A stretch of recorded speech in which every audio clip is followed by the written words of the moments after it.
Hi friends, I am Jitendra Nigam. आज मैं आपके सामने प्रेजेंट कंटीन्यूअस टेंस लेकर आऊँगा। इसके पहले मैं कल संडे था तो कल ऑफ था। कल मैंने कोई वीडियो अपलोड नहीं की।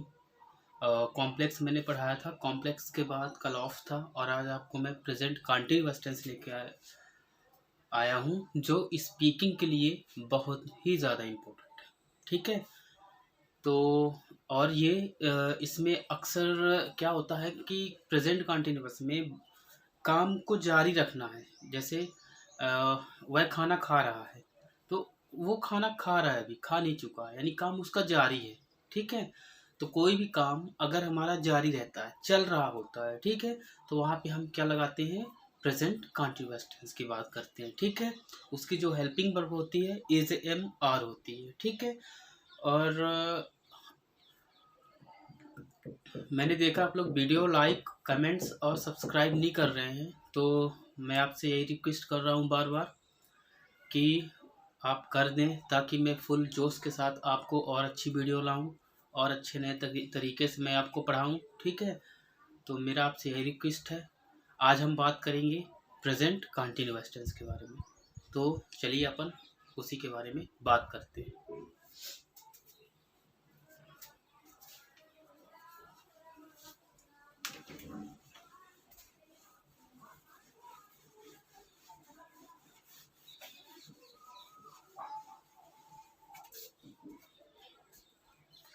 प्रेजेंट कंटिन्यूअस टेंस, ये टेंस जब कोई काम चल रहा होता है, जैसे मैं स्कूल जा रहा हूँ, मैं पढ़ रहा हूँ, वे खा रहा है, यानी यहाँ पे काम क्या हो रहा है? हमारा काम जारी है, चल रहा होता है, वो प्रेजेंट कंटिन्यूअस टेंस के अंतर्गत आता है। ठीक है, चलिए इसकी पहचान देख लेते हैं। पहचान होगा रहा है, रही है, रहे। ठीक है, इसके वाक्य के अंत में रहा शब्द आएगा, रही है, रहे हैं, यानी ये काम चल रहा होता है। जैसे मैं खाना खा रहा हूँ तो लास्ट में रहा शब्द आया, तो इसकी पहचान क्या हो जाएगी? वाक्य के अंत में कोई सेंटेंस लिखा रहेगा और इसके अंत में क्या रहेगा? रहा है, रही है, रहे हैं। ठीक है, चलिए ठीक है। अब इसको क्या देखेंगे हम? Important task. इम्पोर्टेंट टास्क में यदि सब्जेक्ट ही रहे, सी रहे, इट या कोई नेम रहे, तो हम इज का प्रयोग करते हैं। यदि सब्जेक्ट हमारा ही रहे, सी रहे, इट रहे या फिर कोई नाम रहे, एनी नेम, राधा, मोहन, सोहन, जो भी है, तो उसमें हम क्या लगाएंगे? Helping verb is. ठीक है, और यदि आई रहेगा तो एम। सेल्फ के लिए, अपने लिए, आई के लिए हम एम का प्रयोग करेंगे। ठीक है, और वी यू दे रहेगा तो आर का प्रयोग करेंगे। ठीक है, ये सब्जेक्ट हो गए। ही, सी, इट, एनी नेम के साथ इज लगाएंगे, आई रहेगा तो एम लगाएंगे, वी यू दे रहेगा तो आर लगाएंगे। ठीक है, ठीक है, चलिए आगे आ जाते हैं इस स्ट्रक्चर में। इसको कैसे बनाएंगे?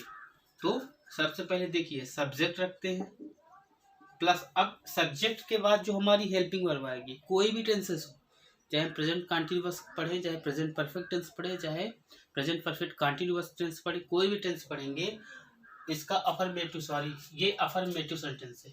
ठीक है, ये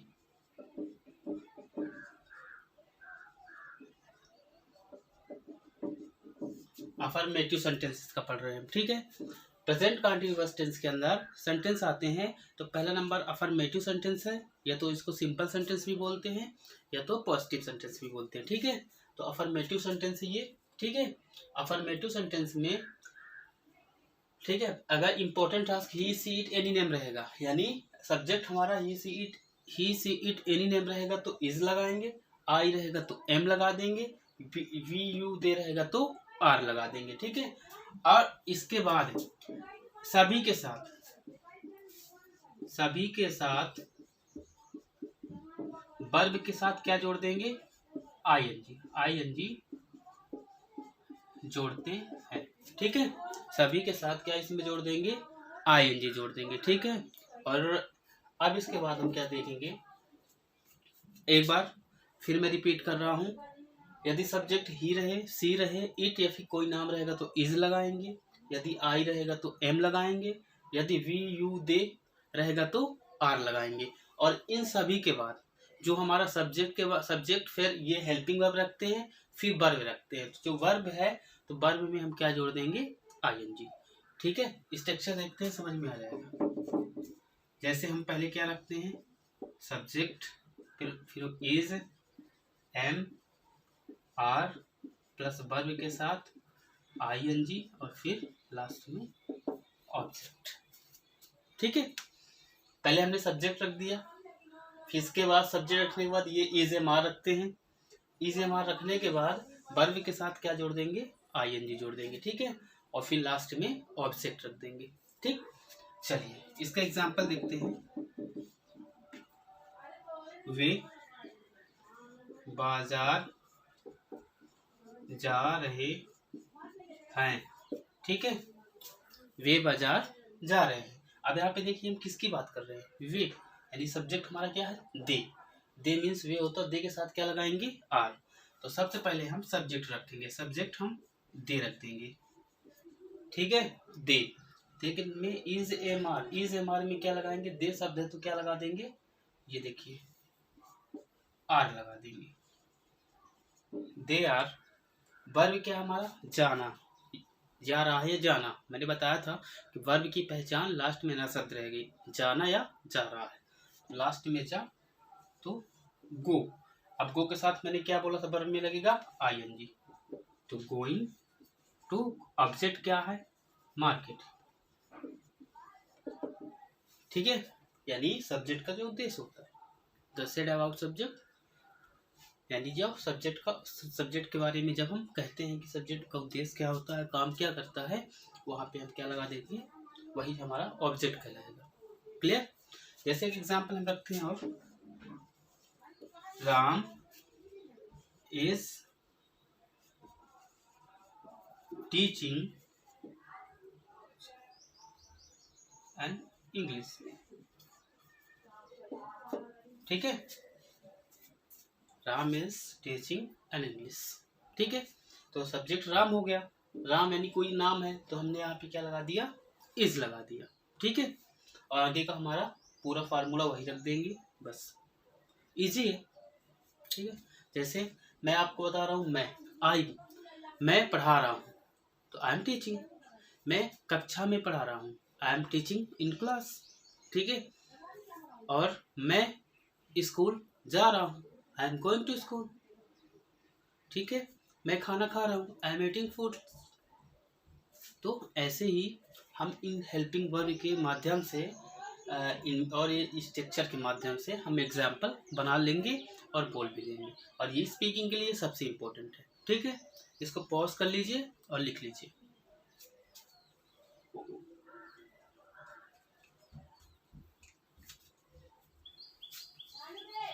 हो गया ना? चलिए अब आगे आते हैं निगेटिव सेंटेंस में। ठीक है, आते हैं अब निगेटिव सेंटेंस। निगेटिव सेंटेंस क्या होता है?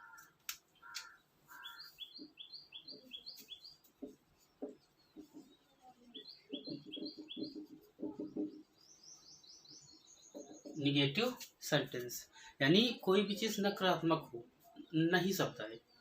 और ये बहुत ही सीधे सा फंडा है कि जो helping verb is am are लगता था, उसके बाद हमें नॉट लगा देना है बस। ठीक है, और कुछ नहीं करना है आपको। जैसे मैं कक्षा में नहीं पढ़ा रहा हूँ, I am not teaching in class.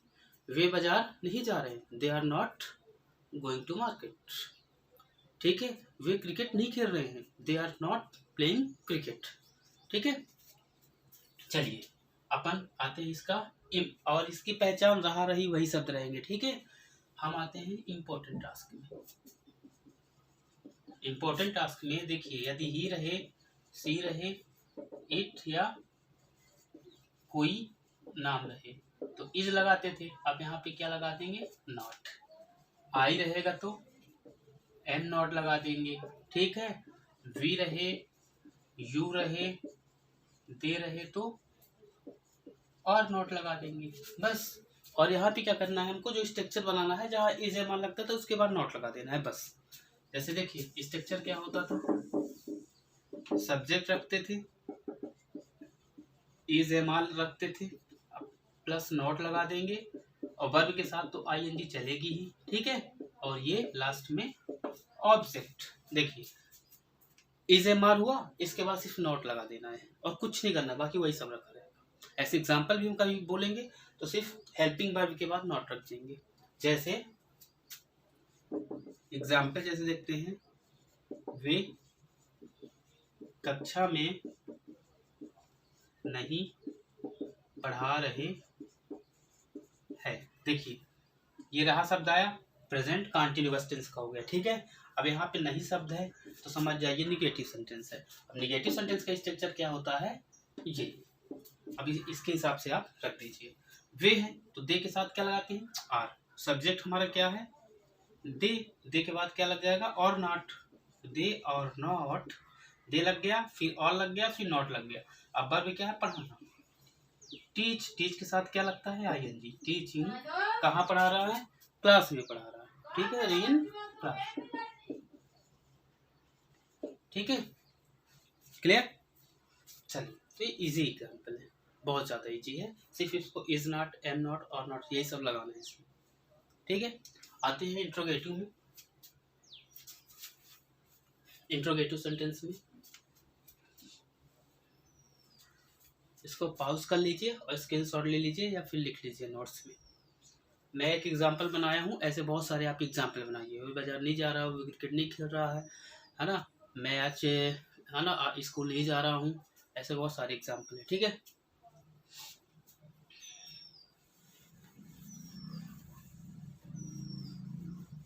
चलिए आते हैं इंट्रोगेटिव सेंटेंस।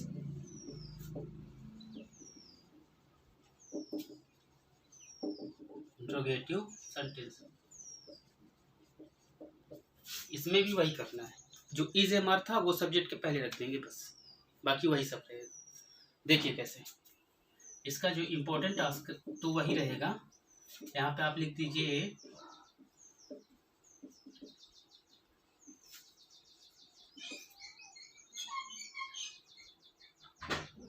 इंट्रोगेटिव सेंटेंस बनाते समय इज एम आर सब्जेक्ट के पहले रखते हैं, बस। अब इसका स्ट्रक्चर देख लीजिए आप, शुरू में जो इज एम आर था सबसे पहले रख देंगे, फिर वही चलेगा मेरा सब्जेक्ट, वर्ब के साथ आई एन जी, और ये फिर ऑब्जेक्ट। अब मैंने कहा इंट्रोगेटिव का मतलब होता है किसी से प्रश्न पूछते हैं, I ask about something, sorry I ask the question about something, ठीक है। जब हम किसी से क्वेश्चन पूछते हैं वो किस में आ जाता है, इंट्रोगेटिव सेंटेंस में, ठीक है। चलिए तो इसमें क्या होता है, इज एम आर, इज किसके साथ, ही सी इट एनी नेम के साथ इस का प्रयोग होता है, आई के साथ एम का, वी यू दे के साथ आर का, लेकिन ये सब्जेक्ट के पहले रखेंगे, सब्जेक्ट के पहले, ठीक है। जैसे एक एग्जांपल देखते हैं,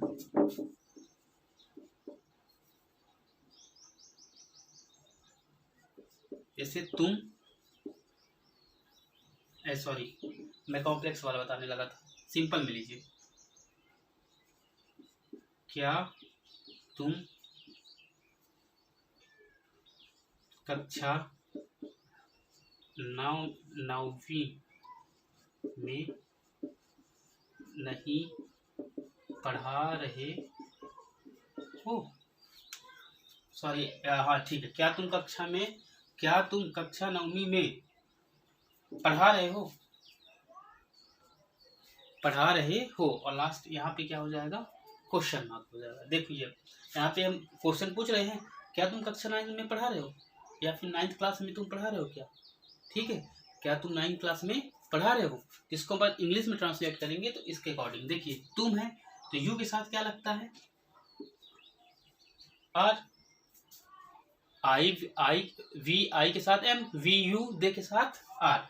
तो पहले हम शुरू में क्या रख देंगे, आर। आर सब्जेक्ट क्या है, यू, आर यू। अब क्या होता है, वर्ब यानी पढ़ाना, पढ़ा रहे हैं तो टीचिंग, टीचिंग।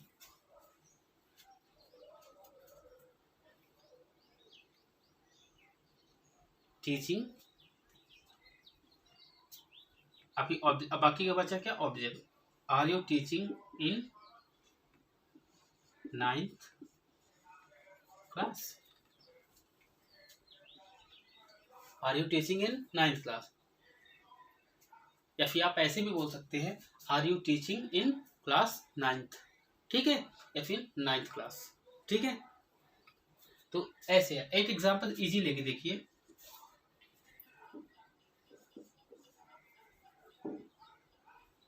एग्जांपल में जैसे मान लीजिए, are they playing football, question mark जरूर लगा दीजिए, क्वेश्चन मार्क नहीं लगाएंगे तो प्रॉब्लम हो जाएगी, नंबर कट जाएंगे, ठीक है। तो आर दे प्लेइंग फुटबॉल, क्या तुम फुटबॉल खेल रहे हो, सॉरी दे है ना, तो वी, क्या वी फुटबॉल खेल रहा है, ठीक है। Are you teaching in 9th class, क्या तुम 9th क्लास में पढ़ा रहे हो, ठीक है। ये होते हैं क्वेश्चन पूछने की, ठीक है। तो ये थोड़ा आपके लिए अभी बड़ा था, ठीक है। अभी जब आगे पढ़ाएंगे, जैसे धीरे धीरे आगे बढ़ते जाएंगे वैसे ही हम क्या करेंगे, आपको थोड़ा टप टप बता देंगे, थोड़ा जो हार्ड सेंटेंसेस है, ताकि आपको क्लियर होता जाए। तो पहले छोटा छोटा, ठीक है, छोटे छोटे सेंटेंस, फिर बड़ी, ठीक है। ये हो गया, ठीक है। अब जैसे कॉम्प्लेक्स की बात करते हैं हम, तो कॉम्प्लेक्स में वही रहेगा, जैसे ये क्या था, ये बीच में आ जाएगा तो इसको उठा के मीनिंग्स बना देंगे, बाकी वही रहेगा। जैसे अपन बात करते हैं, जैसे क्या यहाँ रख देंगे, मान लीजिए क्या, तुम क्या, मान लीजिए यहाँ आ गया, तुम क्या 9वीं में पढ़ा रहे हो, 9वीं में पढ़ा रहे हो। तो अपन यहाँ वाट है तो यहाँ पे एक सिंपल सा वाट रख देंगे, बस हो गया। What are you teaching in 9th class, तुम क्या 9th क्लास में पढ़ा रहे हो,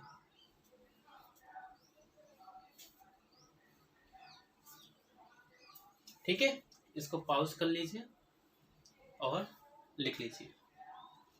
ये थोड़ा डिफिकल्ट अजीब तरह से सेंटेंसेस है, ठीक है। इसको अपन ऐसे भी लिख सकते हैं, ठीक है। देखिए, क्या तुम कक्षा 9वीं में पढ़ा रहे हो, या फिर आप बोल सकते हो, क्या तुम 9वीं कक्षा में पढ़ा रहे हो, क्या तुम 9वीं कक्षा में पढ़ा रहे हो। चाहे कक्षा इधर रख दीजिए, इधर रख दीजिए, कक्षा 9 या फिर 9th क्लास। तभी तो यहाँ पे हमने आपसे बोला है कि आप चाहे क्लास 9th कर दीजिए या फिर 9th क्लास कर दीजिए, ठीक है। तो यहाँ पे जैसे कक्षा 9th है तो क्लास 9th भी हो सकता है और 9th क्लास भी कर सकते हैं, ठीक है। यहाँ पे कंफ्यूज मत होइएगा। ऐसे बहुत सारे बड़े सेंटेंसेस हैं जो ये प्रोपोजिशन वगैरह होते हैं ना, ये आपको डाउट में रख देंगे, पर आप टेंशन न लीजिए, जब हम प्रोपोजिशन पढ़ाएंगे ना तो एक एक चीज़ क्लियर कर देंगे, ठीक है। और वीडियो को सब्सक्राइब और लाइक कमेंट्स जरूर कर दीजिए, ठीक है।